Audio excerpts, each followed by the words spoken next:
You all right? Yeah, I'm fine. Sure? Yep. Really? Yep. Okay, news. First up, Aston Martin versus Porsche. England versus Germany. It's all happening again. Oh, look out. Porsche has been throwing its weight around a bit. Aston Martin, as we all know, races in GT3. It has built a car inspired by the car that it races in GT3, as we talked about from Geneva, and it called it the GT3. Quite reasonable, logical. You'd have thought. Porsche says GT3 belongs to us. And they have hired the lawyers and told Aston Martin, you can't call your car the GT3. So what have Aston Martin done? I think they've just gone bigger, haven't they? They have, they have. I think quite... Three's a small number Three's anyway. a small number, so they've gone, yeah. okay, we could have taken this to court, so we're just going to call it the GT12 instead. So maybe 4 times better than GT3. I think it's brilliant because you get the feeling that Porsche were waiting for them to come back with their lawyers, and Aston have just gone, all right. Yeah, and okay, I think a lot of... we'll just change it, yeah. Don't keep your hair on. The day that this all kicked off, Andy Palmer, Andy at Aston, if you want to follow him on Twitter, said, we are a small independent company and need to spend pounds creating the best of best cars, not paying lawyers. So credit to Andy Palmer, the cars are all sold and it's now called the GT12. And we're still very much looking forward to having a go on one. Yes, please. Yes, please. Yes, please. Now, Jaguar, another launch. Yeah. So we had the XE, now we have the XF. You know, usual quiet Jaguar build-up, nothing. Yeah, nothing spectacular. Nothing much. No, no, of course. Jaguar launching a car in the UK, big deal, of course. Massive investment in the factories to build it. All good news, good news, good news.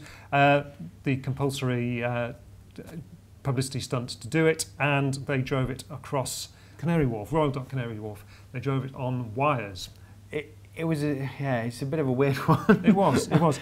They made a big fuss about the stuntman, Jim Dowdell, and they listed some of his former... he's got some form, we'll give him that. So James Bond, Bourne Identity, Indiana Jones. My favourite one, Bergerac. Bergerac, yes. Amazing. He was in Bergerac. Although, credit where it's due, it does say Star Wars on here, and I'm a devoted Star Wars fan, so good lad. Yeah. So I mean, he's got cred, and he drove the car across the wires and didn't drive it into the dock. My question on this, though, is... Yes.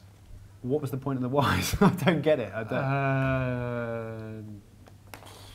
If anyone knows, please contact us. We'd love to know what the point of this is. But it was better than the Amdram team that launched the XE. We haven't got the full information on the car yet, but the stats that we do have, 104 grams per kilometre and 70 mpg. Wow. Be still my beating heart. So full details will be going live on the day this is broadcast, so check the website and you'll see it all there. Now then, new caterhams. Don't know anything about them. Well, yeah, for a simple car, they don't half make the range complex. Now, you know, if I could find the man who came up with the range of caterhams, so complex, so bewildering, if I could find that man, if I knew who he was... Hang on. If only he was here to answer for it. Okay, so I used to work at Caterham. This gets mentioned a lot. And this has actually been on the cards for a really long time. This is something that I left Caterham over a year ago, and this was on the cards way before I left. And it actually comes from a number of things. It's global naming, for one thing, because the different engines, different countries, different homologations. There's loads of things behind the scenes that make it a lot more simplified. Really? Yeah, there are actually. It does actually make sense. The problem is that people are so attached to the road sport and superlight names and stuff like that. The way to think of this is you've got a list of engines. Slightly confusingly, instead of telling people what horsepower they are to name them, we've given them a vague horsepower per tonne. Sorry, not we anymore, although I was there at the time.